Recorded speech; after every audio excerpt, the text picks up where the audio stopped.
ક્ષત્રિય સમાજના અગ્રણી પીટી જાડેજાની પાસા હેઠળ ધરપકડ કરવામાં આવી હતી, પરંતુ ક્યાંક હવે આ જ વિષયને લઈને જે ક્ષત્રિય સમાજના લોકો છે એ લોકો એક બાદ એક મેદાને આવી રહ્યા છે.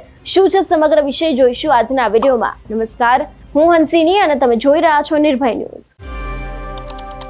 ક્ષત્રિય સમાજના પીટી જાડેજા છેલ્લા ઘણા સમયથી ચર્ચામાં આવ્યા છે. આપણે જોયું હતું કે આની પહેલા પણ તેમના વિરુદ્ધ એક ફરિયાદ થઈ હતી, પરંતુ થોડા સમય અગાઉ જે અમરનાથ મહાદેવ મંદિરની આરતીને લઈને વિવાદ સામે આવ્યો હતો કે જેમાં પીટી જાડેજાએ સામેવાળા વ્યક્તિને ધાકધમકી આપી હતી ને એ બાદ તેમના વિરુદ્ધ ફરિયાદ નોંધવામાં આવી હતી અને અંતે પાસા હેઠળ તેમની ધરપકડ કરવામાં આવી છે. જોકે અત્યારે હાલ આ જ વિષયને લઈને ક્ષત્રિય સમાજના લોકો ભેગા થયા છે અને ખાસ કરીને ક્યાંક હવે આંદોલનના ભણકારા પણ વાગી શકે છે એવી પણ શક્યતાઓ દેખાઈ રહી છે. આ વિષયને લઈને ક્ષત્રિય સમાજના આગેવાને શું કહ્યું હતું, સૌથી પહેલા તો તે સાંભળીએ. હલો મિત્રો, જય માતાજી, જય ભારત વર્ષ. ડૉક્ટર જયેન્દ્રસિંહ જાડેજા બોલું છું. અખિલ ગુજરાત રાજપૂત યુવા સંઘ વતી અત્યારે અડધી રાતે આપની સામે જે મેસેજ મૂકવાની ફરજ પડી છે. એવા સમાચાર મળ્યા છે કે રાજપૂત સમાજ, ક્ષત્રિય સમાજના બહુ મોટા આગેવાન માનનીય શ્રી પીટી જાડેજા સાહેબને એક નાની મેટરમાં ટાર્ગેટ બનાવીને, જે મંદિરમાં પોતે ટ્રસ્ટી છે, બીજા લોકો ગેરકાયદેસર કબજો લેવા માગતા હતા, એવી નાની મેટરમાં એની વિરુદ્ધમાં પાસાના કાયદો લગાડવાની સરકાર તજવીજ કરી રહી છે. આ ખરેખર બહુ દુઃખદ અને બહુ ખોટું છે ને હાથે કરીને સરકાર આ એક સુસાઇડ કરી રહી છે કે જે એક ઇસ્યુ હતા એ ઇસ્યુ બધા ઠંડા પડી ગયા છે. એટલે સરકાર સાથે ક્ષત્રિય સમાજને, રાજપૂત સમાજને કાયમી કોઈ વાંધો નથી. છતાં સરકાર જો આવા પગલાં લેશે તો ક્ષત્રિય સમાજને, રાજપૂત સમાજ સાથે એને કાયમી વાંધો પડશે અને બહુ મોટું ભરપાઈ ન થાય એવું નુકસાન સરકાર કરશે. બધાને ન્યાય આપવો એ સરકારની પહેલી ફરજ છે. અત્યારે જે ગુનો હોય, કે બોયલા હોય, કંઈ ધમકી આપી હોય, તો એ 7 વર્ષથી ઓછી સજાનો સુપ્રીમ કોર્ટના નિયમ પ્રમાણે એવો કાયદો છે કે જે પોલીસ સ્ટેશનથી જેને જામીન મળે છે. એને બદલે રીઢા ગુનેગારની જેમ એક બિઝનેસમેન છે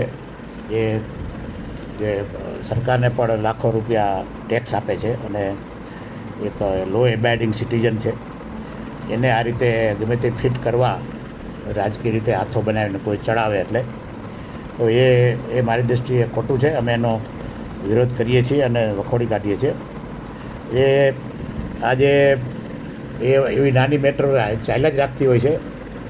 જે કોર્ટ, જે ટ્રસ્ટને, જે મંદિરનો વહીવટ કરતા હોય એની ટ્રસ્ટની પરમિશન વગર બીજા કોઈ આવે અને પરાણે કબજો લે તો એ ખોટું જ છે. સરકારે જેમાં એક્શન લેવા જોઈએ, એને બદલે સરકારે પ્રોત્સાહન આપી અને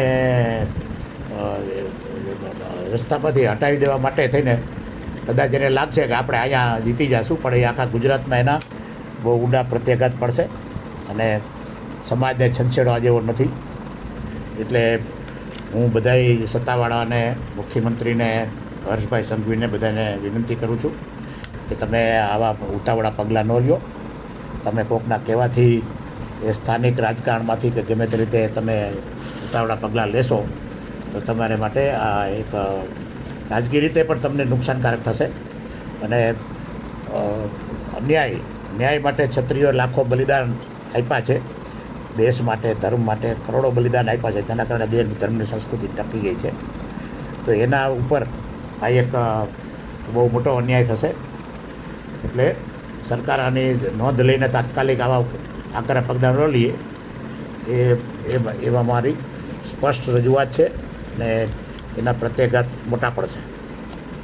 જય માતાજી, જય ભારત વર્ષ. જે પ્રમાણે મેં આની આગળ પણ પદ્મિનીબા વાળા સાથે વાતચીત કરી હતી તે સમયે પણ તેમના દ્વારા કહેવામાં આવ્યું હતું કે હવે અમે લોકો આવેદનપત્ર આપીશું અને પીટી જાડેજાને ન્યાય મળે તે માટે દરેક કામ કરીશું. ખાસ કરીને ક્યાંક સરકાર ઉપર પણ આક્ષેપો મૂકવામાં આવે છે કે શા માટે થઈને ક્ષત્રિય સમાજને આવી રીતે ટાર્ગેટ કરવામાં આવી રહ્યો છે, શા માટે થઈને તેમની ધરપકડ કરવામાં આવી છે. એટલે જે પ્રમાણે પદ્મિનીબા વાળા દ્વારા પણ ક્યાંક ખુલાસા કરવામાં આવે છે અને અત્યારે હાલ ક્ષત્રિય સમાજ પણ મેદાને આવ્યો છે. એના ઉપરથી સાફ પણ એવું પણ લાગી શકે છે કે આગામી સમયમાં ક્યાંક ક્ષત્રિય સમાજના નવા આંદોલનના ભણકારા વાગી શકે છે. તમારું શું માનવું છે આ વિષયને લઈને અમને કમેન્ટ કરીને ચોક્કસથી જણાવજો. તેની સાથે અમારી ચેનલ નિર્ભય ન્યૂઝને લાઇક, શેર અને સબસ્ક્રાઇબ કરવાનું ભૂલશો નહીં. નમસ્કાર.